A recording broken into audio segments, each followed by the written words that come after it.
Assalamualaikum warahmatullahi wabarakatuh. Kembali lagi dengan saya Muhammad Sahadian. Di video sebelumnya saya telah menjelaskan mengenai proses pelaksanaan pondasi tiang pancang dan pondasi tiang bor. Dalam video ini saya kembali akan menjelaskan mengenai beberapa permasalahan yang dapat terjadi dalam proses pemancangan. Dalam melaksanakan atau melakukan sesuatu pekerjaan, sering halnya kita mengalami beberapa kendala atau permasalahan. Sama halnya dalam pemasangan tiang pancang. Dapat kita temui beberapa permasalahan seperti permasalahan teknis maupun non teknis. Dalam pemancangan, beberapa permasalahan yang dapat kita temui sebagai berikut.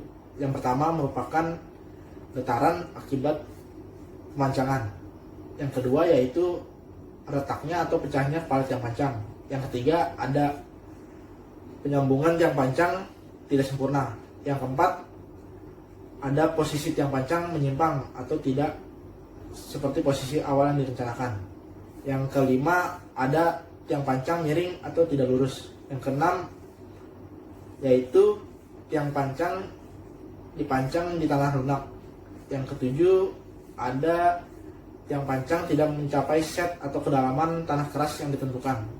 Yang kedelapan yaitu kedalaman penetrasi tiang pancang tidak sama atau tidak seragam. Selanjutnya mari kita membahas beberapa permasalahan yang telah kita sebutkan. Dari yang pertama yaitu akibat dari getaran tiang pancang. Dampak lingkungan akibat dari getaran tiang pancang yang ditimbulkan oleh aktivitas pemancangan yang dapat menimbulkan dampak pada bangunan sekitarnya, yaitu seperti dampak terhadap tanah dan dampak terhadap bangunan struktur. Dalam kegiatan pemancangan, terdapat 3 kemungkinan dampak getaran yang dapat mempengaruhi bangunan sekitarnya. Yang pertama ada dampak settlement terhadap tanah dan pondasi akibat proses pemadatan atau likuifaksi, yaitu pergerakan vertikal. Yang kedua ada dampak terhadap bangunan struktur akibat vibrasi impak, yaitu pergerakan horizontal. Yang ketiga itu ada dampak kombinasi dari kedua pergerakan tersebut. Pada umumnya potensi kerusakan dapat lebih mudah disebabkan oleh pergerakan vertikal karena pergerakan yang cepat dan bersifat bolak-balik, sehingga tidak memberi kesempatan pada struktur untuk mengalami deformasi plastis akibat pergerakan pondasinya. Akibatnya, bangunan yang terdiri dari batu bata atau beton akan lebih mengalami kerusakan daripada bangunan struktur baja yang bersifat lebih ductile. Settlement akibat vibrasi tidak bersifat bolak-balik sehingga potensi kerusakan lebih kecil. Berikut saya akan memperlihatkan beberapa bangunan yang mengalami kerusakan akibat getaran dari tiang pancang. Berikut ini merupakan gambar mengenai rusaknya dinding rumah-rumah yang mengalami keretakan pada sekitar dinding rumahnya akibat getaran tiang pancang yang disebabkan adanya aktivitas pemancangan di sekitar rumahnya.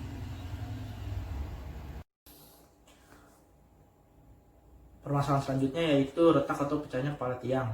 Ada beberapa kemungkinan yang menyebabkan retak atau pecahnya kepala tiang.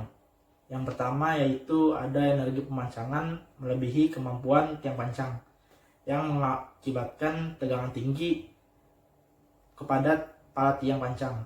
Jika hal ini terjadi, kita dapat menambahkan bantalan untuk mengurangi energi pemancangan yang diterima kepada kepala tiang pancang. Kemungkinan yang lainnya yaitu adalah tumpukan palu atau hammer yang tidak simetris terhadap sumbu tiang pancang. Jika hal ini terjadi, kita harus memperhatikan sumbu simetrisnya agar simetris terhadap sumbu tiang pancang. Kemungkinan lainnya yaitu mutu tiang pancang itu tidak bagus.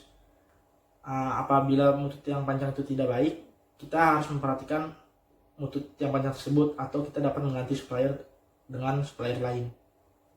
Lalu berikutnya yaitu adalah sambungan tiang pancang tidak sempurna. Dalam pemancangan dibutuhkan penyambungan pada tiang pertama dan tiang kedua. Untuk penyambungan tiang pertama dan tiang kedua dapat digunakan namanya sistem pengalasan. Agar sistem pengalasan dilakukan dengan baik dan benar, yaitu kedua ujung tiang pancang yang diberi pelat harus benar-benar tanpa rongga.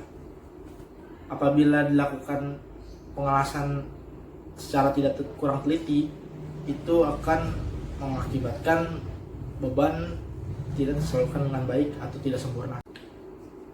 Berikutnya yaitu posisi tiang pancang menyimpang. Posisi tiang pancang di suatu proyek biasanya sudah ditetapkan terlebih dahulu oleh seorang konsultan. Adanya perubahan posisi tiang pancang dapat mempengaruhi daya dukung tanahnya. Biasanya sudah ditetapkan berapa toleransi posisi yang diizinkan suatu tiang pancang. Toleransi posisi titik tiang pancang yang bergeser pada umumnya ditetapkan sebesar 75 mm atau 3 inch. Untuk pergeseran lebih dari nilai tersebut harus dilakukan analisa kembali untuk perubahan daya dukung dan perubahan pile cap apabila itu diperlukan. Berikutnya saya akan membahas mengenai permasalahan pemiringan tiang pancang.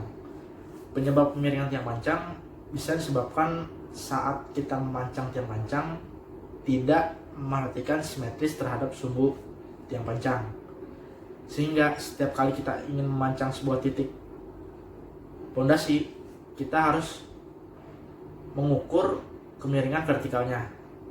Sama seperti toleransi titik tiang pancang, terdapat toleransi kemiringan vertikal tiang pancang. Ada 2% bagi pemancangan di daerah tanah berpasir atau tanah berlempung, dan 4% bagi pemancangan di daerah yang memiliki lapisan sulit dipancang seperti tanah berbatu, dan ada juga 2% bagi pemancangan di konstruksi daerah pantai yang sehingga 50% bagian tiangnya itu terendam di bawah permukaan laut.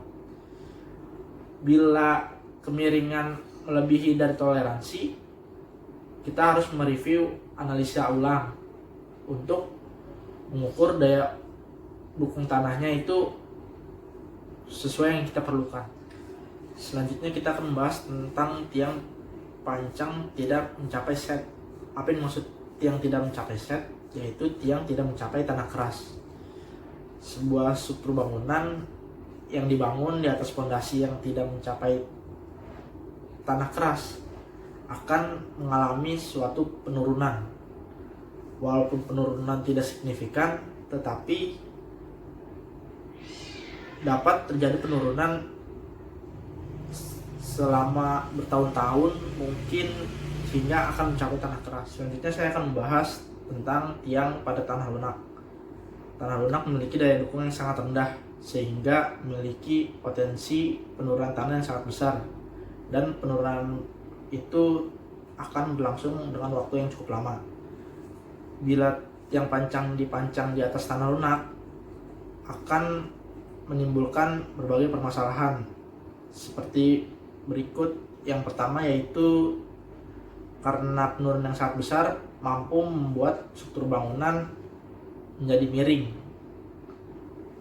Yang kedua yaitu bergesernya struktur bangunan dari awal posisi semula yang direncanakan. Selanjutnya yaitu kedalaman penetrasi yang tidak seragam. Penetrasi apabila dilakukan dengan kedalaman yang tidak seragam juga akan menimbulkan berbagai permasalahan. Misalnya dalam satu pile cap terdapat 6 titik tiang pancang. 3 titik pancang,